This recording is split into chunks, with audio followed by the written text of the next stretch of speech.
Yo, what's up guys? Welcome back to another video. Don't mind my hair, I'm sure it's all messed up. That's not the point of this video. Anyways, I want to talk to you guys about how to drop out of college, how to be a college dropout. Why does that sound so bad?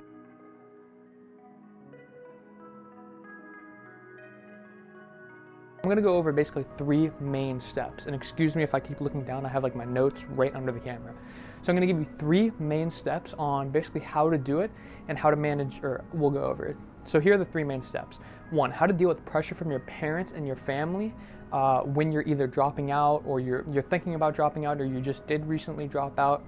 Number 2, how to manage your time the most efficiently as possible. And then number 3, alternate ways to learn, because you constantly need to be learning. Education is a lifelong process. Anyways, we're going to start off with number 1. Number 1, so how to deal with pressure from your parents and family when you're trying to drop out. So the first step I would say is you have to inform and educate them on why you want to drop out. You need to communicate. You need to talk to them. You need to go through that process of just talking to them about why you want to drop out and things that you see that are wrong with college, or maybe why it's not well suited for you, or why you don't want to go. So you just need to communicate with them, and you need to start that conversation. It's not the most fun conversation to have, but it's a conversation that needs to happen. So number 2, you need to have a vision to present them with that, you can tell them, oh, okay, well, I want to drop out because I want to do this, and this is, I can do this if I don't go to college. And you kind of need to get them on your side with your mission and your vision, and they won't always be on your side with that, right? But if you have a mission and you have a vision of what you want to do and what you would rather do instead of going to college, it's going to be more likely that they can be more understanding. So you need to have a concrete vision and present them with that. So number 3 is keep in mind that you'd rather have short-term friction rather than long-term resentment. And what do I mean by that? You'd rather have short-term friction between, your family. You'd rather have short-term friction between, your parents and your family, and go through this weird, awkward stage where you're trying to explain and you're fighting and you're having difficult conversations, rather than having long-term resentment of, them forcing you to go, and then you go, and then you get a job in a field that you don't like, and you're like, man, I really wish I could have went back and done what I wanted to do. And now you have this resentment towards them of like, I don't like them because they made me do this. Don't have long-term resentment. Go through that short-term friction. It's going to be much better when you're 30, looking back and saying, man, I'm so happy I didn't live somebody else's dream. I'm doing what I want to do. And even if it doesn't work out, I give it the best fucking try I could. Number 2, how to manage your time the most efficiently when you do drop out of college.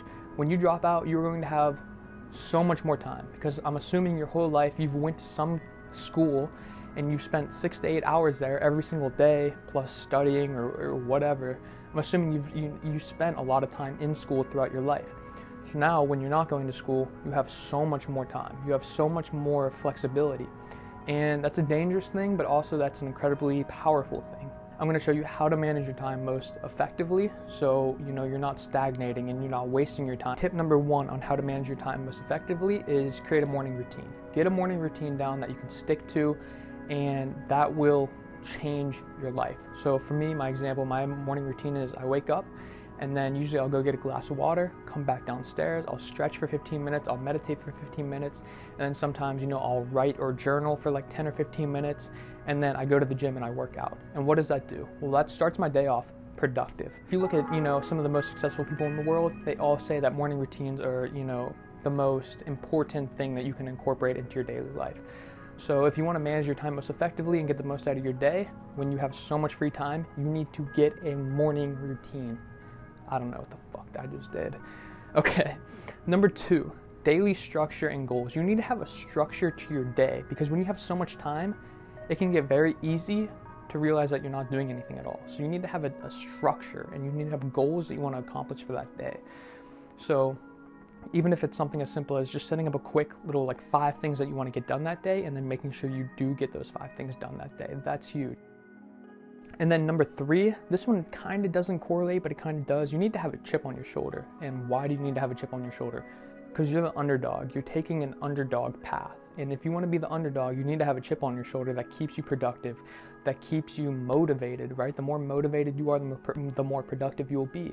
So keep that chip on your shoulder, and it will benefit you significantly, especially if you pair that with a morning routine and then daily structure and goals. Your day is going to be a lot more productive. It's going to be a lot more structured.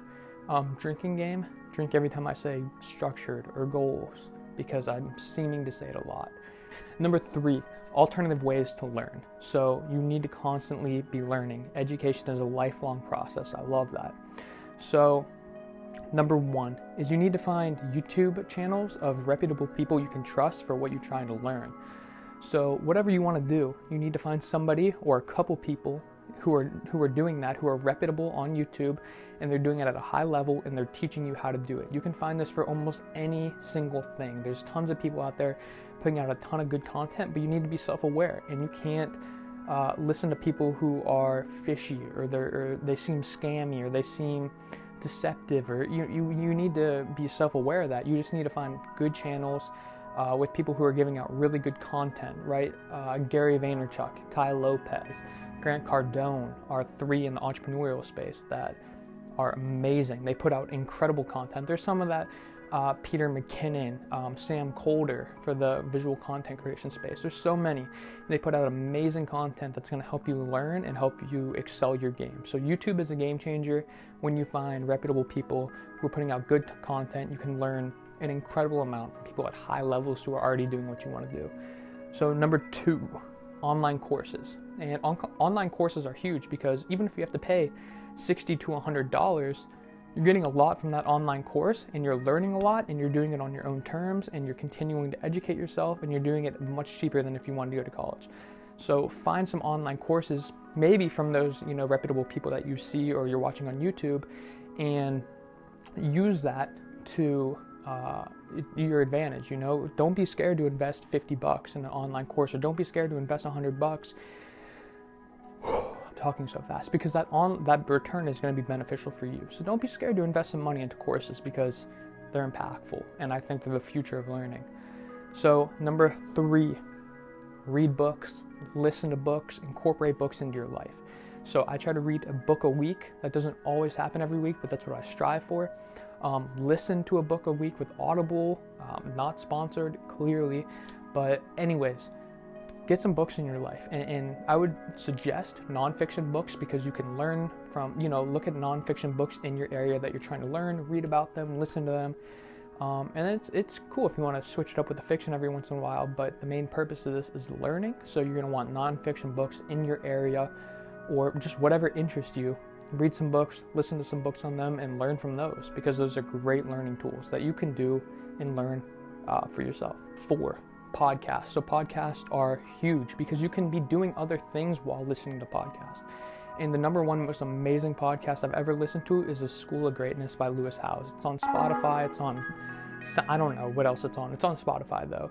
And he basically has the most influential people that you can ever imagine. He has the deepest conversations with them, and it's incredible to hear their experiences and what they've learned, and you can take their life lessons and incorporate it into your life. Podcasts are huge. The School of Greatness is huge. Like, if you want to learn, that's a great place to learn while you can be doing other stuff. So for me personally, while I'm landscaping and working, I'm listening and learning. So Lewis Howes podcast, absolutely huge, has some of the best people on there. So those are 4 things that you can do to continue learning. Obviously, there's so many ways you can learn, but for me personally, those are 4 of the best ways that I found that work for me. So anyways, this was a quick guide to, I don't even know what I'm going to call this. This was a quick guide to how to drop out of college, or how to avoid going to college. And hopefully it helps some of you guys, because I see this problem a lot, and I've talked to a lot of people about it, of how they want to drop out of college, but they're scared of the judgment, or like what their parents will do, or what they'll say. It's a hard decision that you have to make, but you also have to be self-aware of the decision, and you have to realize that if it is a decision for you, then you're going to have to do, the things to make it happen. Because the worst thing is knowing that college isn't for you and then still going. That's the worst thing. I did go. I went for a year, got good grades and whatnot, but was not for me. Anyways, I hope you guys enjoyed this. If you guys want more content like this, just let me know. I really like making videos like this. I just saw kind of like a need with people I was talking to, and like this always seemed to be a question I was answering, so I wanted to make a video on it so I could have somewhere to direct them to watching. Anyways, thank you guys so much. Peace.